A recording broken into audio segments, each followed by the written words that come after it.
오늘 우리가 함께 묵상하는 이 창세기 22장은 아브라함의 신앙에 있어서 가장 정점에 있는 사건이고, 또 아브라함과 이삭 하면 떠오르는 성경 안에서 가장 유명한 일화이기도 합니다. 하나님께서 이 일을 시작하시는 그 이유는 오늘 설교의 제목처럼 아브라함을 시험해 보시려고 이제 이 일을 진행해 가시는데요. 1절 말씀 다시 보겠습니다.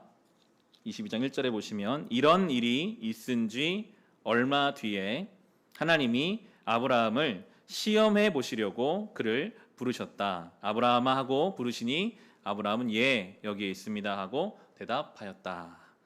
오늘 본문이 이런 일이 있은 뒤라라고 말하는 이런 일은 어떤 일입니까?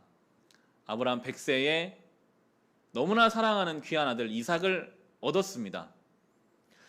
귀한 아들을 얻은 것으로 근데 끝이 난 게 아니라 그 아들 덕분에 이미 있었던 아들을 내보내는 일도 생겼죠. 이스마엘은 사실은 하나님이 계획하지 않은 아들이었습니다.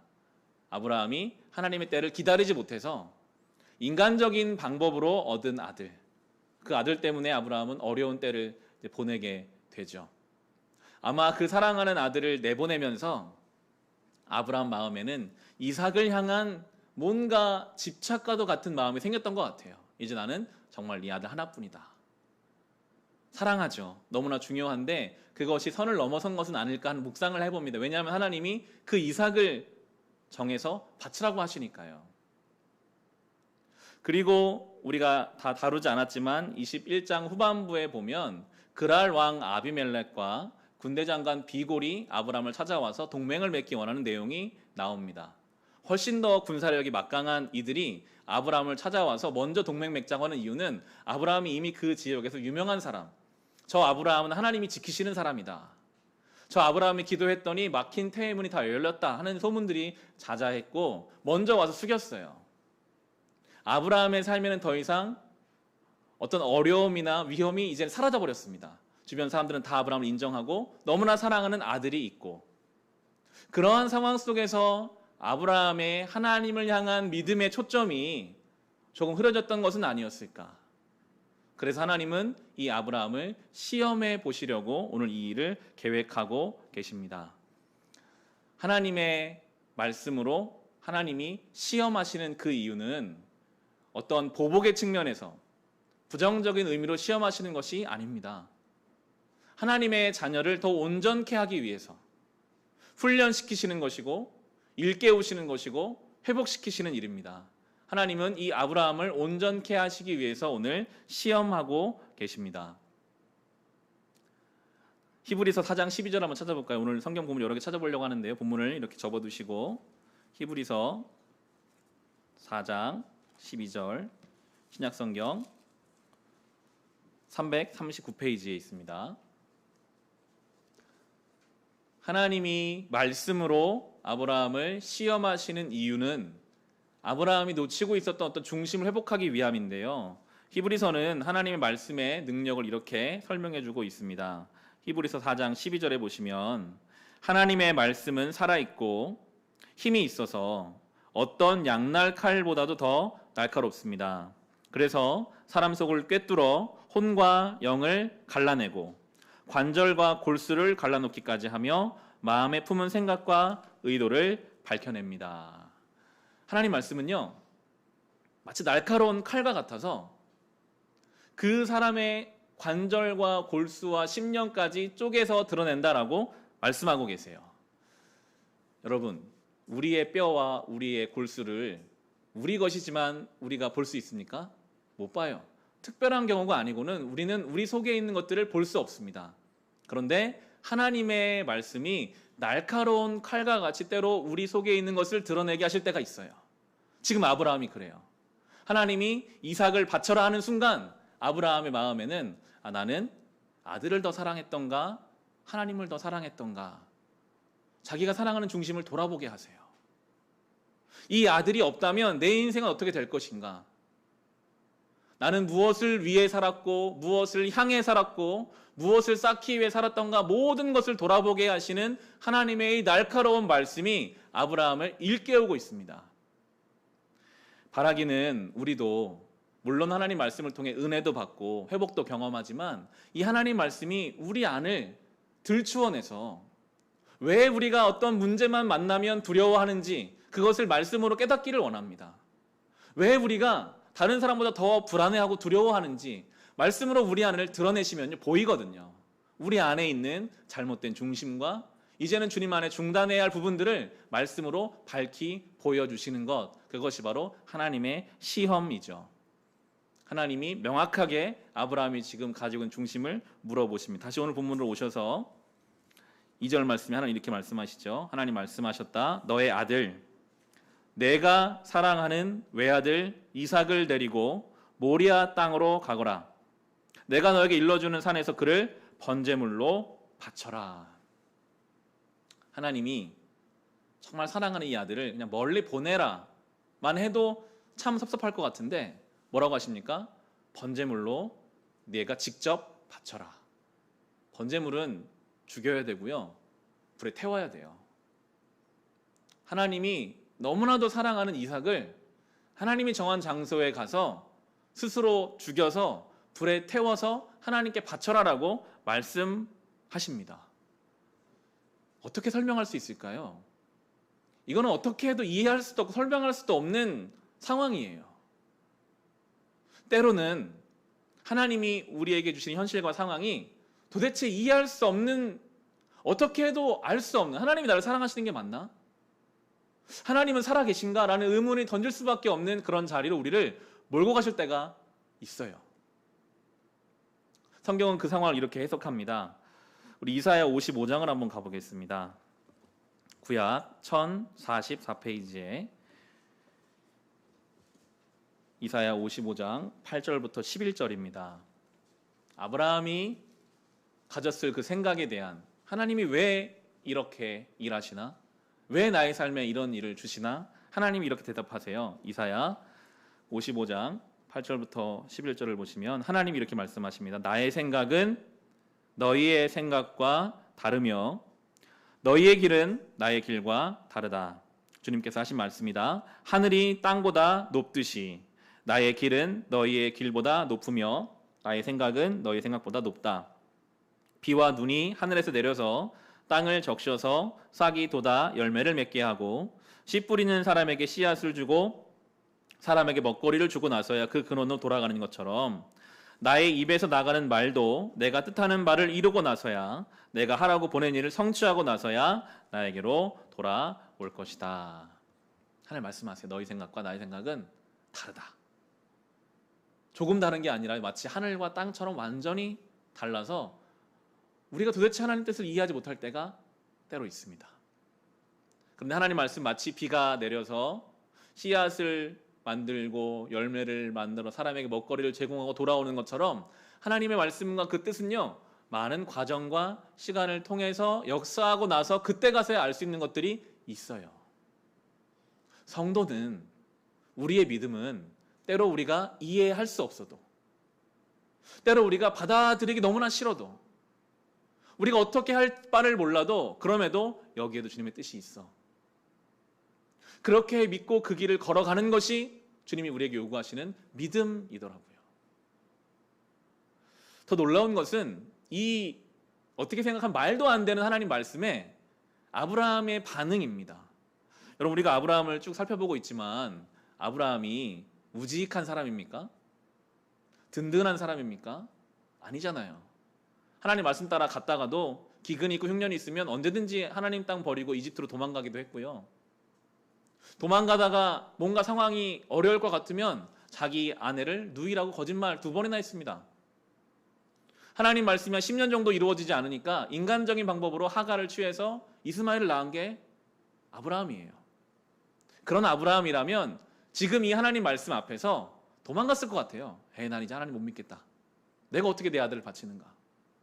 아니면 하나님 앞에 떼를 쓰거나, 하나님 그래도 제가 이 아들 장가가는 건 보고 좀 하면 안 될까요? 제가 이 아들에 대해서 좀 더 고민해보고 기도해보고 하면 안 될까요? 마치 그러해야 할 것만 같은 아브라함의 삶인데 오늘 이어지는 본문은 우리를 놀랍게 만들죠. 3절을 볼까요? 오늘 본문의 3절입니다. 아브라함이 다음 날 아침에 일찍이 일어나서 나귀의 등에 안장을 얹었다. 그는 두 종과 아들 이삭에게도 길을 떠날 준비를 시켰다. 번제에 쓸 장작을 다 쪼개어 가지고서 그는 하나님이 그에게 말씀하신 그곳으로 길을 떠났다. 다음 날 바로 떠났습니다. 한마디 하나님을 향한 왜 하나님 그래야 합니까? 그런 말이 없어요. 다음 날 바로 아들을 데리고 번제를 준비해서 하나님이 말씀하신 그 모리아를 향해 갑니다. 아브라함이라는 한 인생이 많이 달라졌죠. 그의 의사결정, 그의 인생의 방향, 그것이 많이 달라져 있습니다. 이전 같았더라면 도망했을, 이전 같았더라면 자기 합리화로 하나님 말씀을 어떻게든지 바꿔보려고 했을 아브라함이 이제는 다음날 새벽같이 하나님 말씀에 순종하여 그 길을 떠나게 되고, 우리는 그 내용을 살펴보게 될 텐데요. 참 놀랍게도 하나님은 아브라함을 변화시켜 가시는 분이시거든요. 우리가 마치 아브라함처럼 하나님 말씀을 알지만 내 인간적인 생각을 가지고 빙빙 돌아가기도 하고 실패하기도 하고 도망가게 했어도요, 하나님께 붙어 있으면 하나님이 자라나게 하세요. 달라지게 하세요. 의사결정의 방법을 바꾸세요. 믿음으로 새벽같이 일어나서 모리아로 갈 수 있는 그 대단한 믿음을 우리에게 넣고 계세요. 이게 바로 하나님의 능력이죠. 이 당시 아브라함을 보통 110세에서 120세 사이 정도로 봅니다. 아브라함은 100세에 이삭을 얻었고, 이삭이 아무리 못해도 10대 중반 정도로 보기 때문에 아브라함의 나이 거의 120에 가까울 때 돼서야 완성된 믿음을 지금 보이고 있는 것을 저에게는 참 위로가 되더라고요. 아, 그래, 내가 신앙의 길을 걸으며 한 120살은 돼야 하나님 앞에 준비될 수 있겠구나. 우리는 그렇게 만들어져가는 과정 속에 있는데, 더 대단한 것은 이 아브라함 믿음이 놀랍다라기보다는 이 아브라함이 준비될 때까지 묵묵하게 기다려주시는 하나님의 그 인자하심이 저는 더 크게 다가오더라고요. 하나님이요, 아브라함을 기다리셨어요. 준비될 때까지. 아들을 바쳐라 하면 그 다음날 새벽에 일어나서 움직일 그 지경에 이르기까지 하나님은 기다리고 계세요. 그때에 맞는 시험을 주십니다. 하나님은 감당할 만한 시험만 주시는 분이시니까요. 고린도전서 10장 13절 한번 보겠습니다. 고린도전서 신약 261페이지에 있는데요. 고린도전서 10장 13절입니다. 신약 261페이지에 있습니다. 우리 하나님은 감당할 만한 시험만 주시고 시험 때 피할 길을 주시는데, 10장 13절에 보시면 여러분은 사람이 흔히 겪는 시련밖에 다른 시련을 당한 적이 없습니다. 하나님은 신실하십니다. 여러분이 감당할 수 있는 능력 이상으로 시련을 겪는 것을 하나님은 허락하지 않으십니다. 하나님께서는 시련과 함께 그것을 벗어날 길도 마련해 주셔서 여러분이 그 시련을 견디어낼 수 있게 해 주십니다. 아멘. 하나님은요, 사랑하는 자녀들에게 감당할 시험만 주십니다. 그리고 그 시험에 피할 길까지 주십니다. 견딜 수 있게 해 주십니다. 여러분, 어느 부모가 사랑하는 자녀가 감당하지 못할 시험을 주겠습니까? 설령 미숙한 부모는 그렇게 해서 자녀를 상하게 한다 할지라도 우리 하나님은 결코 사랑하는 자녀들에게 감당하지 못할 시험 주시는 분이 아니십니다. 아브라함은 그것을 어느 순간 깨달았고요.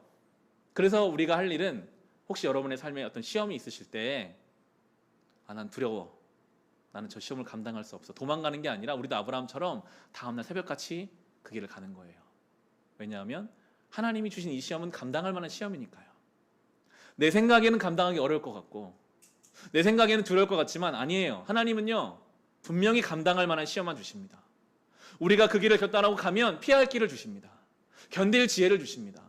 우리에게 원하시는 건 결단이에요. 말씀하시면 이해가 안 되고 두렵고 무서워도 주님, 제가 새벽같이 떠나겠습니다. 그러면 주님은 반드시 피할 길을 내시고요, 그 길을 함께 동행해 주십니다. 아브라함은 그렇게 새벽같이 모리아 산을 향해 떠났어요. 3일 길이거든요. 3일 길을 갑니다. 다시 오늘 본문으로 돌아오셔서 4절 5절입니다. 사흘 만에 아브라함은 고개를 들어서 멀리 그곳을 바라볼 수 있었다. 그는 자기 종들에게 말하였다. 내가 이 아이와 저리로 가서 예배를 드리고 너희에게로 함께 돌아올 터이니 그동안 너희는 나귀와 함께 여기에서 기다리고 있거라. 모리아 산이 보이자 종들을 두고 이제 둘이 가려고 하는데 아브라함 뭐라고 말합니까? 이 아이와 함께 예배를 드리고 나서 함께 돌아오겠다라고 말하고 있어요. 하나님 앞에 이 아이를 번제로 드릴 거지만 아브라함은 방법은 몰라요. 그러나 하나님 약속하신 약속이 있었거든요. 이 아들을 통해 민족을 주겠다. 아브라함은 다시 돌아올 거라고 믿음으로 외치고 있고 그 말은 그대로 성취되죠. 아브라함이 어떤 믿음을 가지고 있었는지를 히브리서 기자가 해석하는데요. 히브리서 11장을 보시면 믿음의 장이라고 부르는 히브리서 11장에 바로 이 장면이 설명되고 있습니다. 신약성경 347페이지인데요. 아브라함이 어떤 마음이었길래 아들을 번제로 바치러 가면서도 다시 나는 아들과 돌아올 것이다 라고 말할 수 있었는지 히브리서 11장 17절, 18절, 19절이 설명해주고 있어요. 히브리서 11장 보시면 아브라함은 시험을 받을 때에 믿음으로 이삭을 바쳤습니다. 더구나 약속을 받은 그가 그의 외아들을 기꺼이 바치려 했던 것입니다. 일찍이 하나님께서 아브라함에게 말씀하시기를 이삭에게서 내 자손이라 불릴 자손들이 태어날 것이다 하셨습니다. 하나님께서는 이삭을 죽은 사람들 가운데서도 되살릴 수 있다고 아브라함은 생각했던 것입니다. 그러므로 비유하자면 아브라함은 이삭을 죽은 사람들 가운데서 되받은 것입니다. 아브라함은 하나님 말씀을 받았거든요. 이 아들을 통해 민족을 줄 것이다.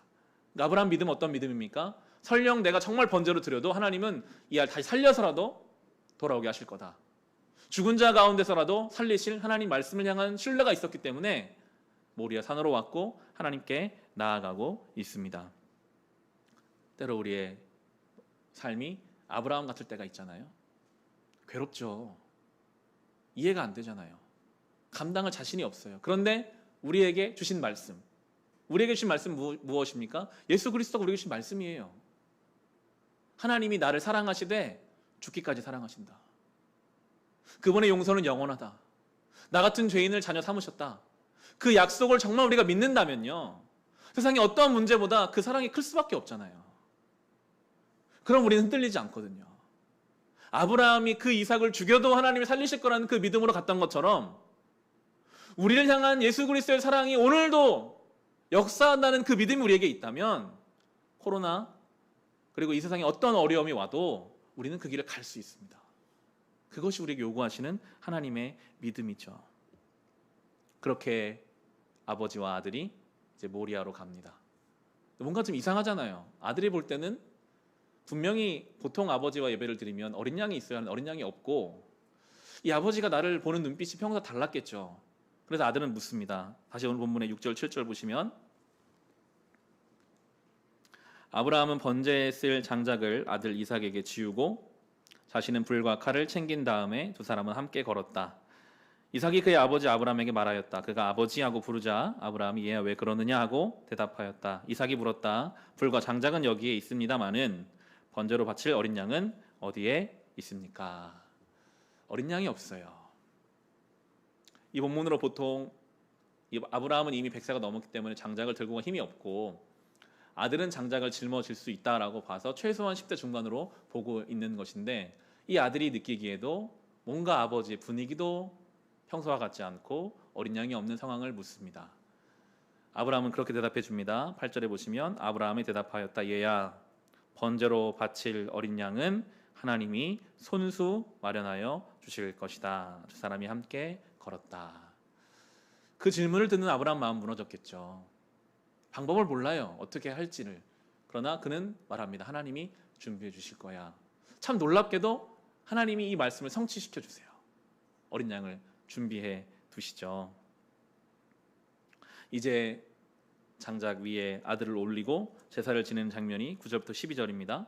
그들이 하나님이 말씀하신 그곳에 이르러서 아브라함은 거기에 제단을 쌓고 제단 위에 장작을 벌려 놓았다. 그런 다음에 제 자식 이삭을 묶어서 제단 장작 위에 올려 놓았다. 그는 손에 칼을 들고서 아들을 잡으려고 하였다. 그때에 주님의 천사가 하늘에서 아브라함아 아브라함아 하고 그를 불렀다. 아브라함이 대답하였다. 예, 여기 있습니다. 천사가 말하였다. 그 아이에게 손을 대지 말아라. 그 아이에게 아무 일도 하지 말아라. 내가 너의 아들 너의 외아들까지도 나에게 아끼지 아니하니 내가 하나님 두려워하는 줄을 내가 이제 알았다. 아브라함은 100세가 넘은 노인이고 이삭은 10대 중반의 소년입니다. 도망가려고 했다면 충분히 도망갈 수 있었을 것입니다. 저는 그렇게 묵상하게 되더라고요. 이 이삭도 하나님을 향한 믿음과 무엇보다 자기 아버지를 향한 믿음이 있었을 것 같아요. 나를 내 목숨보다 사랑하는 아버지라면, 그리고 그 아버지가 믿는 하나님이시라면 뭔가 의미와 뜻이 있지 않을까. 그렇게 이 두 부자의 엄청난 믿음으로 하나님 앞에 생명을 내어드리는 그 순간 하나님이 막으세요. 당연히 막으시죠. 하나님 이런 말도 안 되는 일을 진행하실 분이 아니시죠. 막으시고 이제 그의 믿음을 받았다라고 말씀하고 계십니다. 이해할 수 없는 상황 속에서도 하나님 말씀 붙잡기 위해 이해를 넘어 믿음으로 한 걸음을 내딛는 것, 그것이 우리에게 가르쳐주기 원하시는 하나님의 믿음입니다. 이 아브라함과 이삭의 이 이야기는 극단적인 이야기죠. 아마 하나님이 저와 여러분에게 아들을 번제물로 바치라라는 요구는 하실 가능성이 거의 없을 것 같습니다. 그러나 우리에게 맞게 하나님은 오늘도 뭔가를 말씀하세요. 우리에게 요구하시는 믿음의 행위들이 있습니다. 저는 오늘 말씀을 준비하면서 요즘 우리가 새벽마다 묵상하고 있는 신명기에 수많은 하나님의 말씀들이 있더라고요. 성도로 살아가기 위해 주님이 우리에게 요구하시는, 우리가 결단해서 드려야 할 우리의 이삭이 있는데요. 신명기 25장에는 그런 말씀을 주십니다. 당신들은 바르고 확실한 저울추와 바르고 확실한 되를 사용하십시오. 그러면 주 당신들의 하나님이 주시는 땅에서 당신들이 오래 살 것입니다. 저울추와 곡식을 재는 되를 사용할 때 그 당시 세상은 저울추를 2개를 놓고 사용하는 경우가 있었어요. 자기에게 유리하게 물건을 팔기 위해서. 곡식을 뜰 때도 되를 교묘하게 속여서 2개의 되를 가지고 자기에게 유익을 위해서 쓰는 그 세상 속에서 하나님은 하나님의 자녀라면 선한 양심을 지켜서 올바른 저울추와 되를 쓰라라고 명령하고 계세요. 우리가 세상을 살다 보면 그런 경우가 있지 않습니까? 선한 양심을 지키면 오히려 뒤떨어질 때가 있어요. 군대에서 그런 경우가 있었습니다. 열심히 작업을 막 해요. 그러면 막 놀고 자기 편한 대로 하다가 상급자가 오고 간부가 오면 어느 순간 열심히 일하는 것처럼 하면서 오히려 사랑을 독차지 않은 사람들이 때로 있어요. 다른 사람들에게만 걸리지 않고 나의 이익을 취하기 위해 수단과 방법을 쓰지 않는 사람들, 군생활을 잘한다고 하거든요. 편하면서도 앞서 나가는 것 같이 보이고 오히려 열심히 하는데 사람들이 인정해주지 않는 사람들도 때로 있어요. 세상이 그렇지 않습니까? 저울추를 속여서라도 내 것을 더 취하려고 하는 세상 속에서 하나님은 그렇게 해서 빙 돌아가고 뒤로 쳐져도 괜찮다. 내가 보고 있다. 내가 알고 있다. 그렇게 우리에게 말씀하고 계시고요. 또 신명기 24장에서는 추수 때에 조금 남겨놓으라는 말씀을 하세요. 무려 3번이나 반복하시거든요. 추수할 때 다 거두지 말고 좀 남겨서 그걸 가지고 고아와 과부와 이방인들이, 나그네들이 먹게 해라. 여러분, 추수한다는 것은 기쁨이죠. 1년 동안 땀 흘리고 수고해서 내가 한 톨도 남기지 않고 다 걷어가도 아무도 할 말이 없는데 하나님은 일부를 남겨놓으라고 하십니다. 왜냐하면 내가 수고해서 얻은 것 같지만 사실은 비를 내려주신 분도 하나님이시고 이 모든 소출을 주신 분이 하나님이시기에 그 하나님의 은혜의 통로로 살라라는 하나님 말씀입니다. 이 시대가 참 어렵잖아요. 하나라도 더 가지고 있어야만 할 것 같은 불안함이 우리를 엄습해오는 시대입니다.